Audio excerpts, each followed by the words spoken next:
ಸ್ನೇಹಿತರೆ ಎಲ್ಲರಿಗೂ ನಮಸ್ಕಾರ. ಎಲ್ಲರೂ ಹೇಗಿದ್ದೀರಾ? ಸ್ನೇಹಿತರೆ, ಇತ್ತೀಚೆಗೆ ಗೃಹಲಕ್ಷ್ಮಿ ಯೋಜನೆಯ ಹಣ 3 ತಿಂಗಳಿನಿಂದ ಪೆಂಡಿಂಗ್ ಇತ್ತು.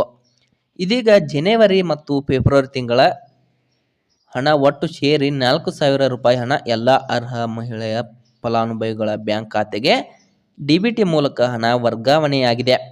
ಇನ್ನು ಮಾರ್ಚ್ ತಿಂಗಳ ಹಣ ಗೃಹಲಕ್ಷ್ಮಿ ಯೋಜನೆ ಹಣ 2,000 ರೂಪಾಯಿ ಮಾತ್ರ ಜಮಾ ಆಗಬೇಕಿದೆ. ಅಲ್ಲದೆ ಗೃಹಲಕ್ಷ್ಮಿ ಯೋಜನೆಯ ಜೊತೆಗೆ ಅನ್ನಭಾಗ್ಯ ಯೋಜನೆ ಹಣ ಕೂಡ ಜಮಾ ಆಗಿದೆ. ಇದರಿಂದಾಗಿ ಎಲ್ಲ ಅರ್ಹ ಮಹಿಳೆಯರು ಸಂತಸಗೊಂಡಿದ್ದಾರೆ. ಇದರ ಜೊತೆಗೆ ಮಹಿಳಾ ಮತ್ತು ಮಕ್ಕಳ ಕಲ್ಯಾಣ ಇಲಾಖೆಯ ಸಚಿವರಾದ ಲಕ್ಷ್ಮೀ ಹೆಬ್ಬಾಳ್ಕರ್ ಅವರು ಮತ್ತೊಂದು ಹೊಸ ಗುಡ್ ನ್ಯೂಸ್ ಅನ್ನು ಕೂಡ ಕೊಟ್ಟಿದ್ದಾರೆ. ಸ್ನೇಹಿತರೆ, ಆ ಗುಡ್ ನ್ಯೂಸ್ ಏನು ಅಂತ ಮುಂದೆ ವಿಡಿಯೋದಲ್ಲಿ ತಿಳಿಸ್ಕೊಡ್ತೇವೆ. ಆದಷ್ಟು ವಿಡಿಯೋನು ಸ್ಕಿಪ್ ಮಾಡದೆ ಕೊನೆಯವರೆಗೂ ನೋಡಿ. ಈಗ ಬಂದಿರುವ ಎಲ್ಲ ರೀತಿಯ ಮಾಹಿತಿಯನ್ನು ತಿಳಿದುಕೊಳ್ಳಿ. ಸಬ್ಸ್ಕ್ರೈಬ್ ಮಾಡಿದ ಎಲ್ಲ ನನ್ನ ಕರ್ನಾಟಕ ಜನತೆಗೆ ಧನ್ಯವಾದಗಳು. ಸ್ನೇಹಿತರೆ, ಇದೀಗ ಗೃಹಲಕ್ಷ್ಮಿ ಯೋಜನೆಯ 16 ಮತ್ತು 17ನೇ ಕಂತಿನ ಹಣ ಎಲ್ಲ ಅರ್ಹ ಮಹಿಳೆಯರ ಬ್ಯಾಂಕ್ ಖಾತೆಗಳಿಗೆ ಜಮಾ ಆಗಿದೆ. ಇದೀಗ 18ನೇ ಕಂತಿನ ಹಣ ಮಾತ್ರ ಬರಬೇಕಾಗಿದೆ. ಸ್ನೇಹಿತರೆ, ನಿಮಗೆಲ್ಲರಿಗೂ ಗೊತ್ತಿರಬಹುದು, ಗೃಹಲಕ್ಷ್ಮಿ ಯೋಜನೆ ಹಣವನ್ನು ವರ್ಗಾವಣೆ ಮಾಡುವ ಪ್ರೊಸೆಸ್ ಮೊದಲಿಗೆ ಬೇರೆ ಇತ್ತು.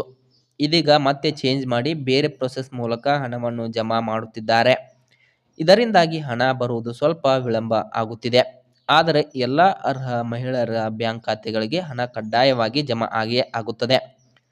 ಸ್ನೇಹಿತರೆ, ಇದೀಗ ಮಹಿಳಾ ಮತ್ತು ಮಕ್ಕಳ ಕಲ್ಯಾಣ ಇಲಾಖೆಯ ಸಚಿವರಾದ ಲಕ್ಷ್ಮೀ ಹೆಬ್ಬಾಳ್ಕರ್ ಅವರು ಕೊಟ್ಟಿರುವ ಆ ಹೊಸ ಗುಡ್ ನ್ಯೂಸ್ ಏನೆಂದರೆ, ವಿಕಲಚೇತನರಿಗೆ ಅವರು ಚಿಕಿತ್ಸೆಗಾಗಿ 1 ಲಕ್ಷದವರೆಗೆ ಸಹಾಯಧನವನ್ನು ಕೂಡ ಒದಗಿಸಲಾಗುವುದು ಎಂಬ ಮಾಹಿತಿಯನ್ನು ಲಕ್ಷ್ಮೀ ಹೆಬ್ಬಾಳ್ಕರ್ ಅವರು ಒದಗಿಸಿಕೊಟ್ಟಿದ್ದಾರೆ.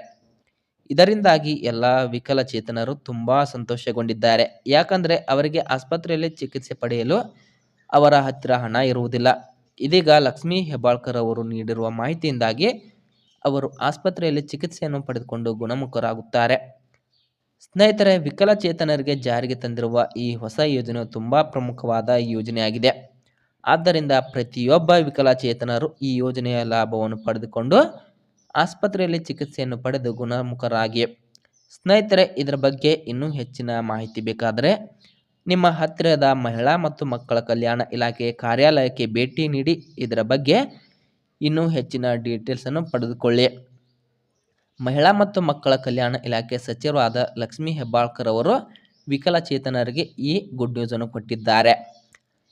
ಸ್ನೇಹಿತರೆ, ಈ ಮಾಹಿತಿಯು ನಿಮಗೆ ಇಷ್ಟವಾಗಿದ್ದರೆ ಈ ವಿಡಿಯೋಗೊಂದು ಲೈಕ್ ಮಾಡಿ. ಇಂತಹ ಮತ್ತಷ್ಟು ಮಾಹಿತಿಗಳಿಗಾಗಿ ದಯವಿಟ್ಟು ಪ್ರಶಾಂತ್ ಮೀಡಿಯಾ ಕರ್ನಾಟಕ ಯೂಟ್ಯೂಬ್ ಚಾನಲನ್ನು ಸಬ್ಸ್ಕ್ರೈಬ್ ಮಾಡಿಕೊಂಡು ಸಪೋರ್ಟ್ ಮಾಡಿ. ಮತ್ತೆ ಮುಂದಿನ ವಿಡಿಯೋದಲ್ಲಿ ಸಿಗೋಣ. ಅಲ್ಲಿಯವರೆಗೂ ಎಲ್ಲರಿಗೂ ಧನ್ಯವಾದಗಳು.